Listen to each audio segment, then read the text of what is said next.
Assalamualaikum warahmatullahi wabarakatuh. Kembali lagi bersama saya Gandhi di sini. Kalian tinggal menunggu saja. Perusahaan itu akan menelpon kalian. No war, but class war. Tidak ada perang, tapi perang berkelas.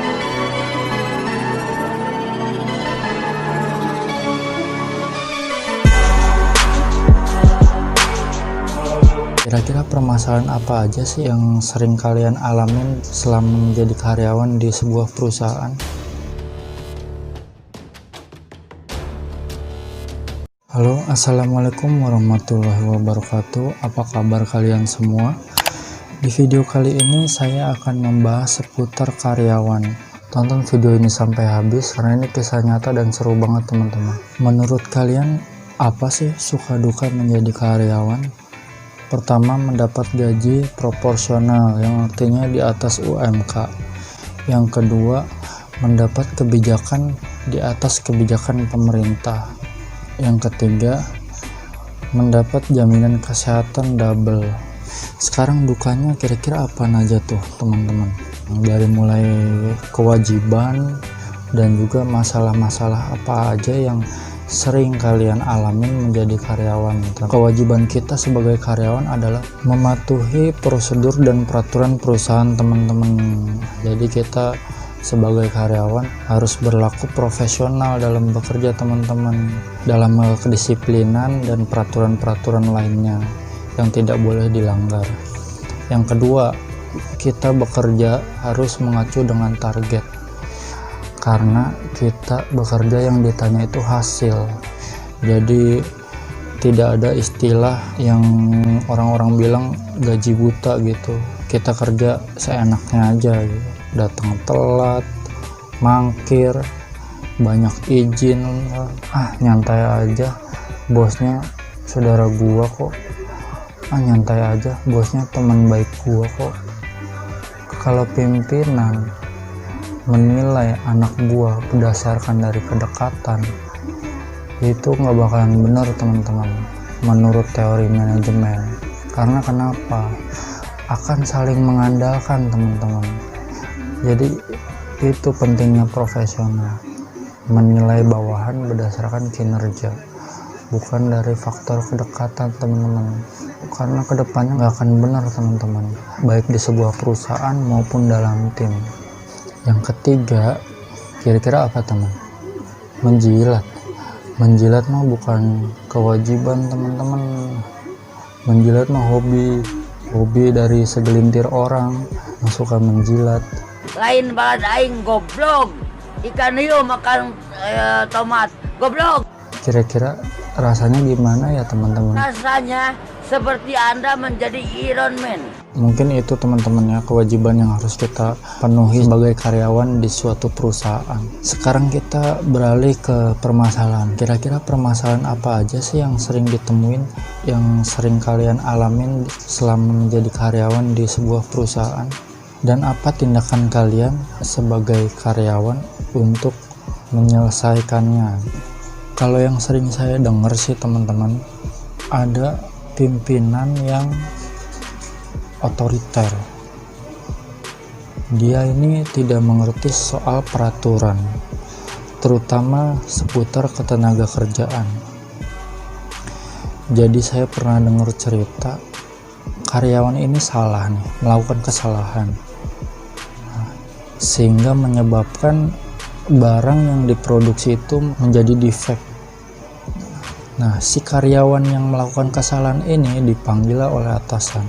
Ceritanya di sidang nih teman-teman. Nah, di sidang akhirnya si karyawan yang melakukan kesalahan ini disuruh mengundurkan diri atau disuruh resign dengan alasan kamu kerja nggak bener, sekarang kamu resign aja deh. Disuruh resign gitu teman-teman, suruh tanda tangan resign. Kira-kira apa sih tindakan kalian jika kalian disuruh resign oleh atasan kalian karena kalian melakukan kesalahan? Kontol! Aduh, ya Allah, maaf tadi ada petasan pemirsa. Kira-kira apa tindakan teman-teman sebagai karyawan? Kalau saya pribadi jika saya melakukan kesalahan lalu saya dipanggil oleh atasan saya untuk disuruh resign, mungkin saya ketawa aja dengernya teman-teman. Karena kenapa teman-teman?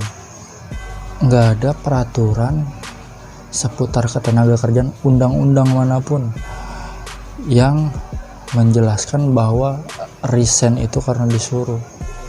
Paling saya jawab begini teman-teman, apa hak bapak menyuruh saya resign? Resign itu hak saya. Kalau saya sudah tidak betah bekerja, ya pasti saya resign.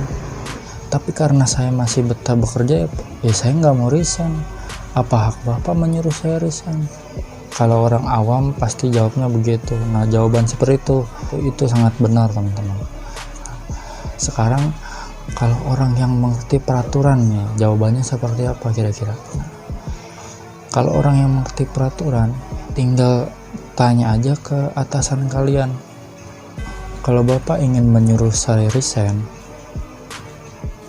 atau mengundurkan diri, cari peraturan di undang-undang seputar ketenaga kerjaan tentang resign disuruh oleh atasan karena melakukan kesalahan.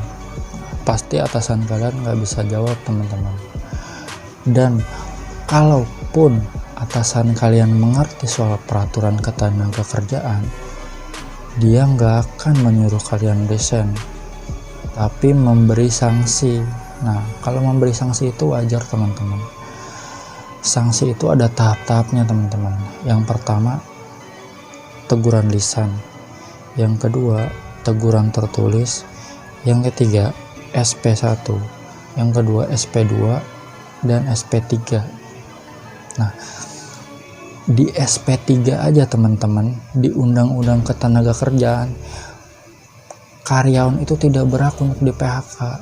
Di Undang-Undang Ketenaga Kerjaan menyebutkan bahwa perusahaan tidak berhak mem-PHK karyawan terkecuali si karyawan ini mencuri, kriminal, menyebarkan nama baik perusahaan, atau menyebarkan rahasia perusahaan, itu bisa di PHK teman-teman. Tapi kalau karena melakukan kesalahan, perusahaan nggak berhak untuk mem-PHK teman-teman, walaupun itu kesalahan berat. Tapi kalau kalian tidak bisa jawab jika kalian disuruh resign oleh atasan kalian karena melakukan kesalahan, simpel aja teman-teman. Kalian tinggal bilang aja sama atasan kalian, Pak, saya ini adalah anggota serikat pekerja.